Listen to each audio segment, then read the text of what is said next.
Hello guys. Good afternoon. कैसे हो आप सब? मैं मनीषा शर्मा।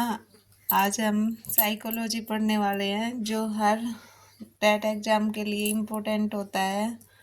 टेट एग्ज़ाम यानी कि UP TET, S TET, MP TET, whatever जो भी। तो हम शुरू करने वाले हैं। साइकोलॉजी शब्द, साइकोलॉजी होता क्या है पहले तो ये जानते हैं। साइको मनोविज्ञान,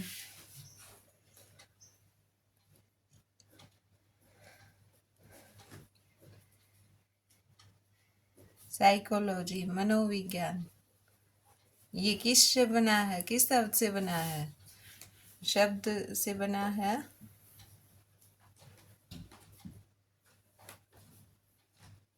साइकी प्लस में साइकी। साइकी बोला जाएगा, ये ग्रीक भाषा का शब्द है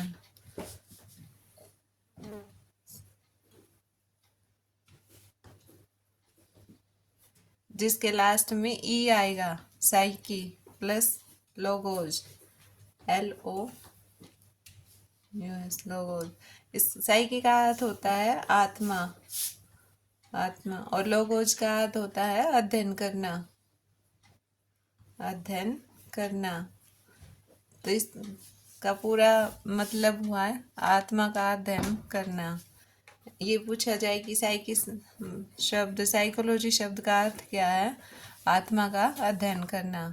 तो हम ये जानना चाहते हैं कि सबसे पहले कैसे पढ़ा जाता था, क्या था इसके बारे में। सबसे पहले यह दर्शन शास्त्र के रूप में पढ़ा जाता था। सबसे पहले दर्शन शास्त्र,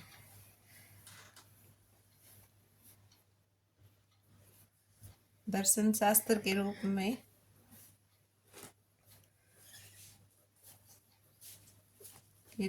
पढ़ा जाता था। कौन सी शताब्दी में पढ़ा जाता था यह? 16वीं शताब्दी में, 16वीं शताब्दी में।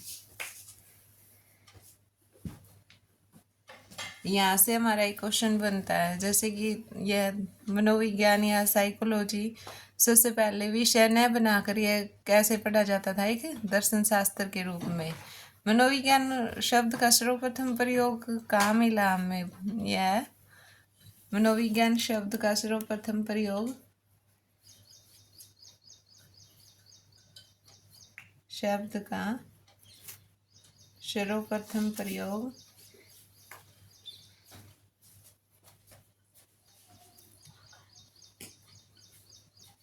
एक रुडोल्फ गोल्काई की पुस्तक थी जो कि साइकोलॉजिया। 1590 में रुडोल्फ गोल्काई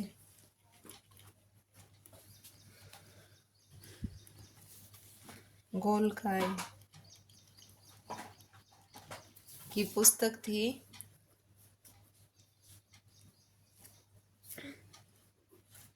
साइकोलॉजिया, PSI।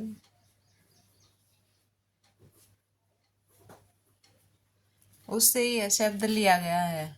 16वीं शताब्दी में इसको कुछ मनोवैज्ञानिकों ने आत्मा का विज्ञान कहा है। सबसे प्रथम इसे आत्मा का विज्ञान कहा गया।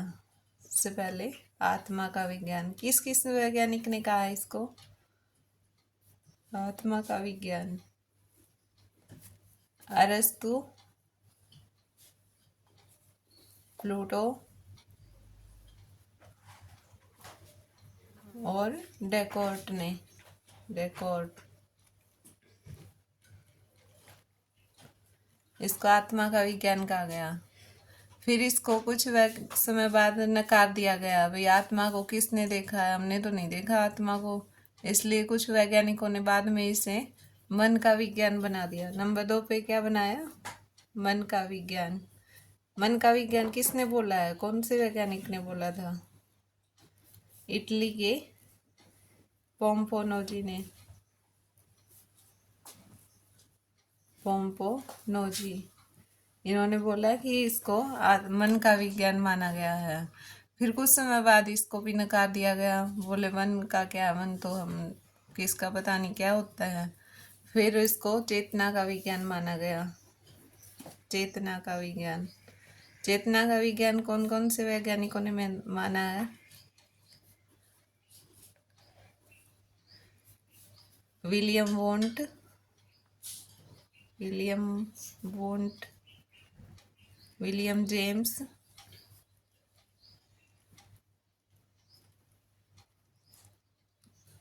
विलियम जेम्स ने। फिर इसको कुछ समय बाद फिर से नकार दिया गया।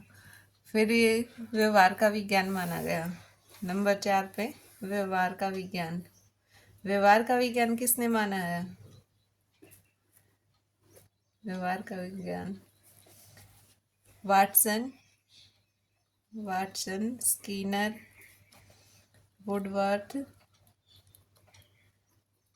और स्कीनर, थॉर्नडाइक, स्कीनर और थॉर्नडाइक ने। अभी थॉर्नडाइक ने, क्योंकि व्यवहार के अंदर कुछ वैज्ञानिकों ने रिसर्च किया कि व्यवहार में हमारी आत्मा भी आ गई, मन भी आ गया और चेतना भी आ गई, इसलिए इसको व्यवहार का विज्ञान ही माना गया है। वर्तमान में भी अभी ये व्यवहार का विज्ञान ही है। तो सर्वप्रथम वुडवर्थ ने माना था इसको। सर्वप्रथम व्यवहार शब्द किसने दिया था?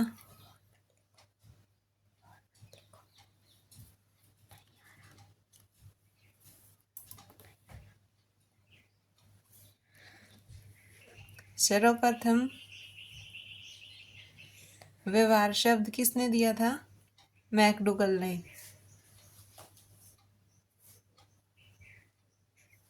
मैकडूगल ने दिया था।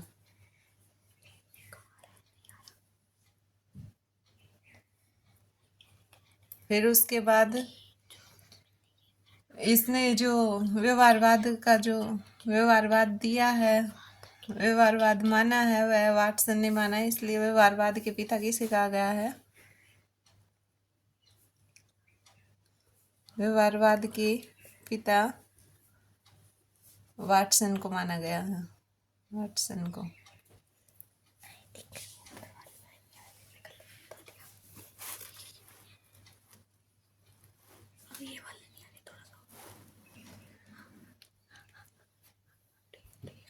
वुडवर्थ ने कहा था इसको व्यवहार। वुडवर्थ ने तो ये शब्द दिया।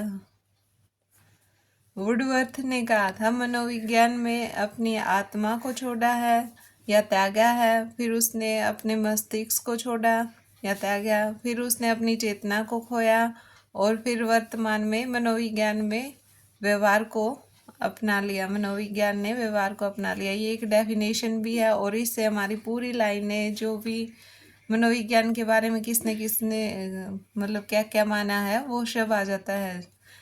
वुडवर्थ की एक परिभाषा है, सर्वप्रथम मनोविज्ञान ने अपनी आत्मा को छोड़ा है। किसने, किसकी डेफिनेशन ये? वुडवर्थ की। सर्वप्रथम मनोविज्ञान ने अपनी आत्मा को छोड़ा,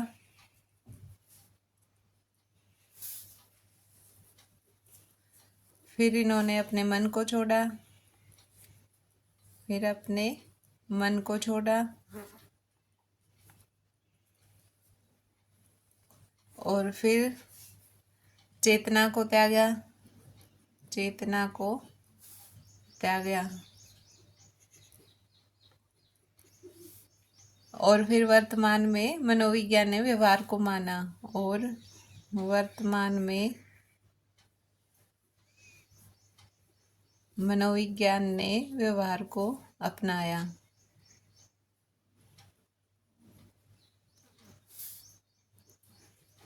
व्यवहार को अपनाया। इससे हमारी सारी याद हो जाएंगे एक डेफिनेशन से।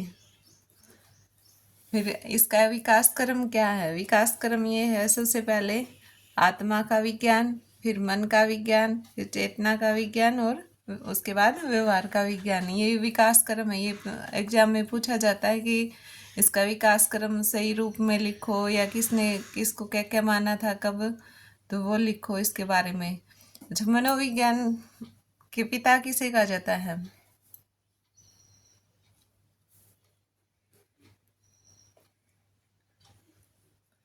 मनोविज्ञान के पिता किसे माना जाता है?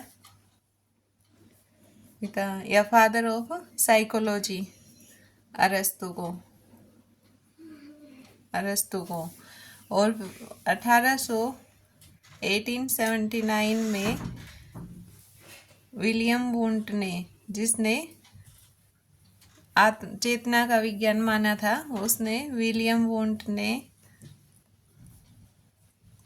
ने जर्मनी के लिप्जिंग शहर में, जर्मनी के लिप्जिंग शहर में एक प्रयोगशाला स्थापित की। प्रयोगशाला का मतलब ये नहीं कुछ सर्च हुए वहाँ पे, एक टेबल के आसपास 4-5 लोग बैठ गए और कुछ डिस्कस हुआ।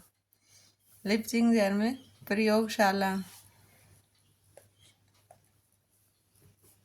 स्थापित की गई। फिर इसके बाद विलियम वुंट को ये प्रयोग हुआ ना, उसके बाद प्रयोगात्मक मनोविज्ञान के पिता, प्रयोगात्मक मनोविज्ञान के पिता किसे कहा गया है?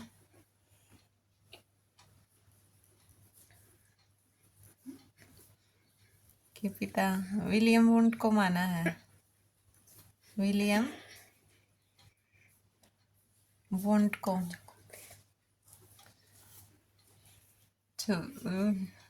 प्रयोगात्मक मनोविज्ञान के पिता विलियम वुंट को, और मनोविज्ञान के पिता अरस्तु को माना गया है। ये मनोविज्ञान के पिता अरस्तु को। व्यवहारवाद का जनक कौन है? व्यवहारवाद का जनक वाटसन। ये हमारे टेट एग्जाम में आ हुआ है। व्यवहारवाद के जनक वाटसन।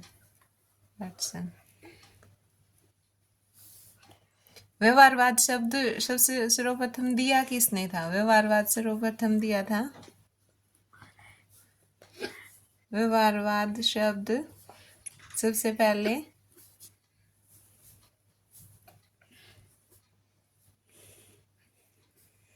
दिया था मैकडूगल ने। मैकडूगल। मनोविज्ञान का प्रयोग, मनोविज्ञान का प्रयोग किसने किया था? इसने थार्नडाइक ने। शिक्षा का मनोविज्ञान में प्रयोग थार्नडाइक ने किया था। और सबसे पहले जिक्र किया था मनोविज्ञान का, शिक्षा का मनोविज्ञान में जिक्र किया गया था रूसो ने। और जो लेके आए थे वो थॉर्नडाइक लेके आए थे। इसलिए शिक्षा मनोविज्ञान के पिता किसे कहा गया है? थॉर्नडाइक को। शिक्षा मनोविज्ञान के पिता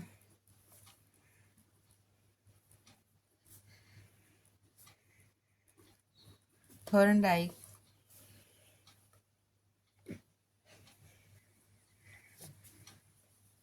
इसलिए आज हम इतना ही करेंगे और बाकी कल की क्लास में करेंगे। यहाँ से 1-2 क्वेश्चन आपका बनता है जो है स्टेट एग्जाम में आया हुआ है। इसलिए आज के लिए इतना ही काफ़ी। बाय।